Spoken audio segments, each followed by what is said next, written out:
बताते हैं happiness by changing your mindset. Mindset की हिंदी है मन स्थिति। प्रकृति में जितने भी जीव होते हैं, जितनी भी स्पीशीज होती हैं, उनका एक डेफिनेट माइंडसेट होता है, एक डेफिनेट मन स्थिति होती है हर जीव की, एक्सक्लूसिव। अभी मैंने देखा कि एक चिड़िया ने घोंसला बनाया था, उसमें अंडे दिए थे। धीरे धीरे वो अंडों को सेती थी, थोड़े दिनों बाद उनमें से बच्चे निकले। फिर उसने घोंसला एक जगह शिफ्ट किया, और ये जो बर्ड्स का बिहेवियर होता है वो ह्यूमन बीइंग्स की तरह होता है। एक मेल होता है, एक फीमेल होता है, और वो काफ़ी केयर करते हैं उन बच्चों की। तो मैंने देखा कि जो फीमेल बर्ड थी वो बच्चों के साथ घोंसले में थी, और जो मेल बर्ड, चिरौटा जिसे कहते हैं, वो चारों तरफ चक्कर लगा रहा था घोंसले के चारों तरफ। उस घोंसले के नीचे एक कुत्ता बैठा था काफी दूर। उस कुत्ते ने ना तो वो घोंसला देखा था, ना वो चिड़िया देखी थी। उस मेल बर्ड ने क्या किया, उसका बिहेवियर देखिएगा, मनस्थिति, माइंडसेट। वो चक्कर लगाने लगा उस कुत्ते के इर्द गिर्द, और धीरे धीरे उसके नजदीक आके उस पर अपनी चोंच मारने लगा। बार बार उड़ता और चोंच मारता, उड़ता और चोंच मारता। कुत्ता पहले कुछ नहीं बोला, वो कभी इधर बचे कभी उधर बचे। ये फिनोमेना चलता रहा 15-20 मिनट तक, और थोड़ी देर बाद बड़ी तेजी से उसने पंजा मारा, और वो जो मेल बर्ड था वो गिर गया, और उसने फिर दूसरा पंजा मारा, वो मेल बर्ड मर गया। तो इस छोटे से इंसिडेंस से आप क्या ग्रहण कर रहे हैं? इनसिक्योरिटी, असुरक्षा की भावना मन स्थिति में जब आ जाती है, तो हम ऐसे कार्य करते हैं जो हमारे लिए बड़े घातक होते हैं। वो जो मेल बर्ड था, उसको कोई जरूरत नहीं थी उसके पास जाने, बहुत दूर था वो कुत्ता, ना इतने ऊंचे जा भी नहीं सकता था। इट वॉज इम्पॉसिबल कि वो उसके बच्चों को या अंडों को नष्ट कर दे। लेकिन उसके अंदर एक इनसिक्योरिटी थी कि ये इन बच्चों को खा सकता है, तो इसको मारो। वो अपनी क्षमता नहीं देख रहा था, उसको लग रहा था इसको अपनी, उसके पास डिफेंस ऑर्गन क्या था, एक चोंच थी, कि उस चोंच से ही उस कुत्ते को मारो। और वो अपनी और उसकी क्षमता की ना तुलना कर रहा था, ना ही स्थिति की, ना ही परिस्थिति की, किसी भी चीज की तुलना नहीं कर रहा था। और आउट ऑफ इनसिक्योरिटी उसने अपनी जान गंवाई और एक बैलेंस को खत्म कर दिया। इस स्टोरी को पूरी तरह आप ह्यूमन रेस अपने ऊपर अप्लाई करिए कि जब हमारे अंदर असुरक्षा, इनसिक्योरिटी की भावना कूट कूट कर भरी होती है, तो हम अक्सर ऐसे ही कार्य करते हैं। मतलब बिल्कुल उस तरीके से नहीं, आप उसको अप्लाई करिए तो जितने कार्य हम डेट्रीमेंटल होते हैं उन कार्यों को अंजाम देते हैं और अपने जीवन में दुखों का संग्रह कर लेते हैं। इसलिए हैप्पीनेस अगर लानी है तो सबसे पहली स्टेज होती है अपने माइंडसेट को बदलना। जब एक बच्चा होता है तो बच्चे को आपने बचपन में सुना होगा, वो मुस्कुराता बहुत है और कहता है मैं बड़ा होके ये बनूंगा, मैं वो बनूंगा। वो बड़ा नेचुरल होता है, बड़ा स्पॉन्टेनियस होता है। लेकिन धीरे धीरे जो सीनियर रेस होती है, ओल्डर जनरेशन होती है, वो धीरे धीरे उस बच्चे के दिमाग में इनसिक्योरिटी भरने लगती है, असुरक्षा बढ़ने लगती है। और इस इनसिक्योरिटी के तहत क्या होता है कि धीरे धीरे आदमी की इनोसेंस, आदमी की स्पॉन्टेनिटी, ये धीरे धीरे डिस्ट्रॉय होने लगती है। और धीरे धीरे हम क्या करते हैं, हमारा समाज, हम क्या करते हैं, एक कार्बन कॉपी, फोटो कॉपी बनाने लगते हैं। ये इस समाज में 99% लोग कार्बन कॉपी या फोटो कॉपी बन के रह जाते हैं। क्यों? हम में से ज्यादातर लोग ये बिलीव करते हैं कि देखो ऐसा करोगे तो ये हो जाएगा, ऐसा करोगे तो वो हो जाएगा, इसलिए ऐसा करो, और एक कार्बन कॉपी बन जाती है। It becomes a waste of human life. जैसे कि वो जो मेल बर्ड मारा गया था, ऐसे ही हम लोग मरने का मतलब केवल वैसे ही मरना नहीं होता है, सामाजिक रूप से भी मरना होता है। तो करना क्या है? अब हम लोग जिनकी मनस्थिति ऑलरेडी बन चुकी है और जनरली 16-18 की उम्र में पूरा माइंडसेट बन चुका होता है, तो सबसे पहले ये होगा कि भाई करना क्या है। सबसे पहले करना ये है कि जो तुम्हारी दिमाग की स्लेट में लिखा हुआ है पहले उसको मिटा दो। मुश्किल काम है लेकिन मिटाने की कोशिश करो। ज्यादातर लोग ये कोशिश भी नहीं करते। वो सोचते हैं कि ऐसा कैसे हो सकता है, जो हम पुरखों से सीख के चले आ रहे हैं, जैसा चला आ रहा है वही तो होगा, ऐसा कैसे हो सकता है कि हमें ऐसा करना है। लेकिन ऐसा होता नहीं। इसको करने के और भी तरीके हैं। एक तो मैंने बताया कि पहले उसको पूछने की कोशिश करो, और अगर उस कोशिश में कामयाब हो जाते हो तो बहुत अच्छा, अगर कामयाब नहीं होते हो तो भी और तरीके हैं। सबसे पहला तरीका है सपने देखना शुरू कर दो। ये जो डे ड्रीमिंग होती है ये बड़ी इंपॉर्टेंट होती है।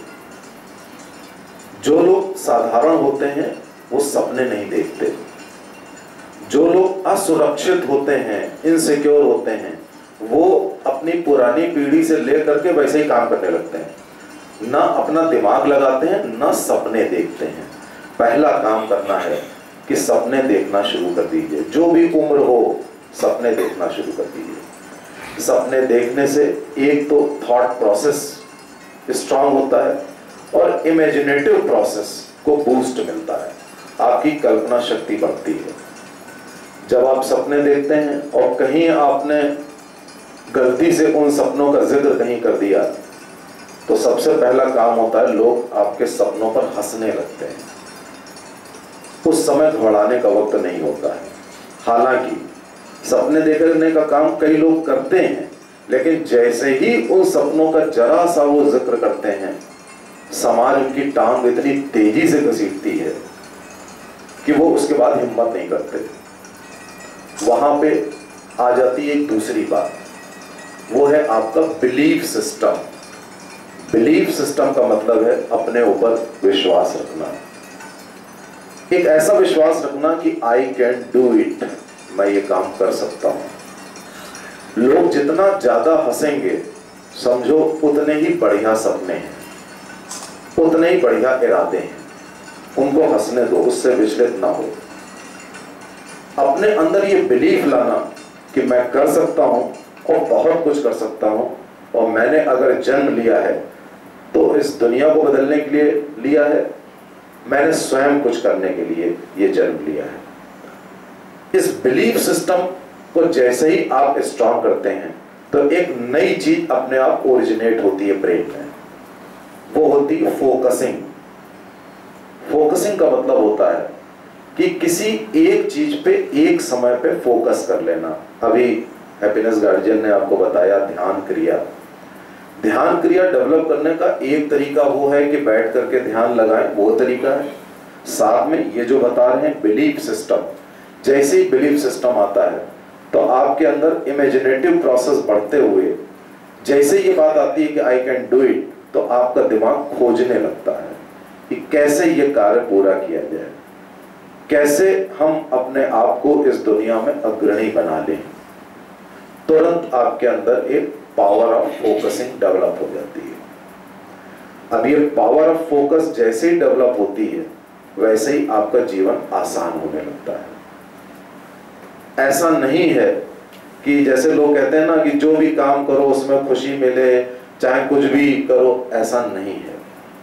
खुशियां पाने के लिए आपको थोड़ा बहुत तो प्रयास करना पड़ता है, और वो प्रयास है कि सपने देखने पड़ते हैं, बिलीफ सिस्टम स्ट्रांग करना पड़ता है, उससे आपकी फोकसिंग स्ट्रांग होती है। जैसे ही फोकसिंग स्ट्रांग होती है वैसे ही आपके जीवन में रस आने लगता है। आप जीवन की जो विभिन्न आयामें हैं, डायमेंशंस हैं, जीवन की डायमेंशंस क्या क्या हैं? शिक्षा है डायमेंशन, स्वास्थ्य है डायमेंशन, परिवार है, आपका अपना व्यक्तित्व है, आपके अपने उद्देश्य हैं। जब भी किसी एक आयाम की तरफ आप बढ़ते हैं तो बाकी आयामों को आप नेग्लेक्ट कर देते हैं। पर जब आपके अंदर बिलीफ सिस्टम और फोकसिंग आती है तो आप किसी भी आयाम को छोड़ते नहीं हैं। अब आपने सफलता पाने के लिए एक आयाम डेवलप कर लिया और अपना स्वास्थ्य नेग्लेक्ट कर दिया तो थोड़े दिनों में बीमारी आ जाएगी, दुख आ जाएंगे। उसी तरह से अगर आपने सिर्फ स्वास्थ्य की तरफ ध्यान दिया तो सफलता दूर हो जाएगी, तो बाकी चीजें धनोपार्जन आप नहीं कर सकते। कहने का मतलब है कि जीवन में एक मैनेजर बनना एक जीवन का उद्देश्य होना चाहिए, और ये मैनेजर भी ऐसा हो जिसके अंदर सारे आयाम को पूरा करने के साथ साथ एक रचनात्मक क्रियात्मक उद्देश्य हो साथ में। एक साधारण मैनेजर और एक उच्च कोटि के मैनेजर में क्या फर्क होता है? एक साधारण मैनेजर एक अपने काम को कई डायमेंशन में मैनेज करके अपना काम पूरा कर देता है एक अवधि में और फिर चला जाता है। लेकिन जो एक उच्च कोटि का मैनेजर होता है वो अपनी जिम्मेदारी इसके आगे रचनात्मकता और क्रियात्मकता तक ले जाता है।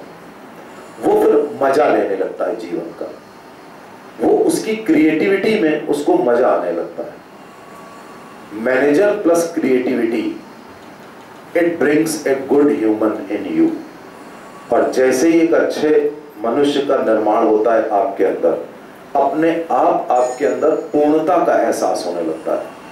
जो एक रियल हैप्पीनेस होती है, ये केवल एक हैप्पीनेस या जोक नहीं होती है। ये केवल ये नहीं होता है कि हमें मजा आ गया बस थोड़ी देर के लिए एक चुटकुला सुना हंस लिए।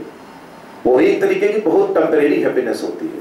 जैसे आप देखते हैं एक छोटा बच्चा होता है, वो एक खिलौना के लिए रोता है कि मुझे ये खिलौना मिल जाए, और जब आप उसको खिलौना दे देते हो तो थोड़ी देर तक 10-15 मिनट खेलता है, उसके बाद उसको फेंक देता है, तोड़ देता है, उसकी तरफ वो इंटरेस्ट नहीं दिखाता है। तो इसका मतलब क्या हुआ कि उस खिलौने में उसको बड़ी अस्थायी खुशी थी, टेम्पररी हैप्पीनेस। और जब वो अपनी माँ की गोद में लेटता है निश्चिंत होकर दूध पी के, और वो कितने निश्चिंत भाव से सोता है, अगर आपने माँ की गोद में बच्चे को सोते देखा हो, that is real happiness, that is real estate of happiness. तो जब आप संतुष्टि के साथ आनंद पाते हैं वो हैप्पीनेस होती है। केवल हैप्पीनेस हुई तो वो तो एक तरीके की टेम्परेरी और बाहरी रूप भी हो सकता है। व्यक्ति बाहर से भी हंस सकता है, अंदर से दुखी हो सकता है। जब संतुष्टि के साथ खुशी होती है तभी परमानंद की अनुभूति होती है। इसलिए सबसे पहले come out of the box, एक बक्से के बाहर आइए। समाज एक बक्से के अंदर कैद कर देता है आपको। ये नियम है, ये हम लोग करते आए हैं, यही तुमको करना है।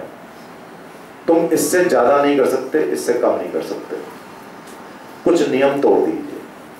कुछ ऐसे सड़े गले सामाजिक नियम होते हैं जो चले आ रहे हैं पीढ़ी दर पीढ़ी, उनको तोड़ दीजिए।